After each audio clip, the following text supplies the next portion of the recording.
Anthony Black, Thomas Bryant at Draymond Green, yan ang ating pag-uusapan. Final seconds. Bryant for the win. Bang! Paolo Banchero Puno naman ang naging papuri sa unang NBA start ng kanilang rookie na si Anthony Black. First time nga kasi nito mga idol na mapasama sa kanilang starting lineup. Matapos na hindi makapaglaro ang kanilang mga players na sila Gary Harris at Markelle Fultz na may mga injury. Kaya naman sa ipinakita kahapon ni Anthony Black ay napahanga nito si Paolo Banchero. Lalo at impressive ang naging plus-minus nito laban sa Lakers. At ito nga ang naging pinakamataas sa buong NBA sa ngayon matapos itong makapagtala ng positive 32. At nakagawa naman ito kahapon ng 11 points, 4 rebounds at 2 assists. Kaya nakakabilib din mga idol na sa unang laro ni Anthony Black bilang starter sa Orlando Magic at laban pa sa Lakers, ay impressive na kagad ang kanyang ipinakita. Kaya maganda talaga ang future ng Orlando Magic para kay Anthony Black. Samantalang Thomas Bryant ipinaliwanag naman kung bakit desperado na tumawag kay LeBron para humingi ng bola. Ito nga ay bago ang naging record-breaking shot ni LBJ.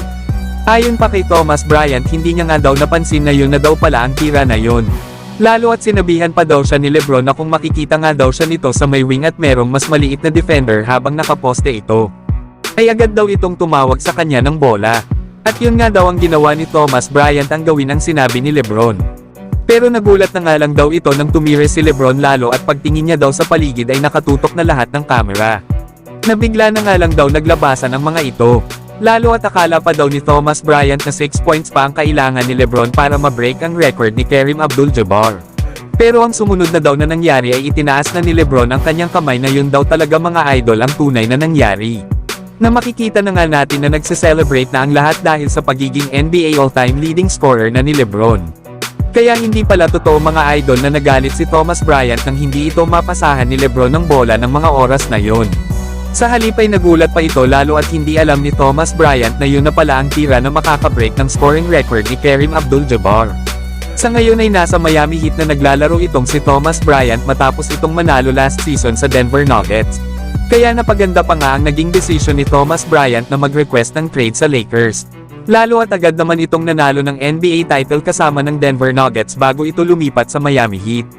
Pero kayo mga idol, ano ang masasabi nyo sa kwento na ito ni Thomas Bryant?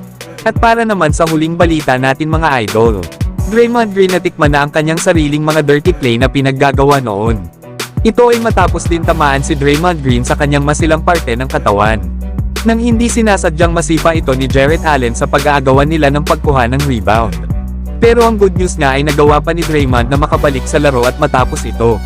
Kaso sa huli ay natalo pa rin ang Golden State Warriors laban sa Cleveland Cavaliers, na mukhang hindi naman pagmumultahin itong si Jarrett Allen ng NBA. Lalo at wala naman itong record ng mga dirty play sa kanyang mga nakakalaban. Isa nga ito sa mga factor para bigyan ng punishment ang isang manlalaro. Alam naman natin na itong si Draymond Green ay nagkaroon na ng mga ganitong record dati. At ito nga ay noong 2016 nang matamaan niya ng sipa si Steven Adams sa may groin area sa naging laro nila sa Western Conference Finals. Dito ay pinagmulta ito ng NBA ng $25,000. Isa pa ay nabigyan din si Draymond ng 1 game suspended nang magkaroon sila ni LeBron ng kaguluhan sa NBA Finals sa Game 4 ng 2016.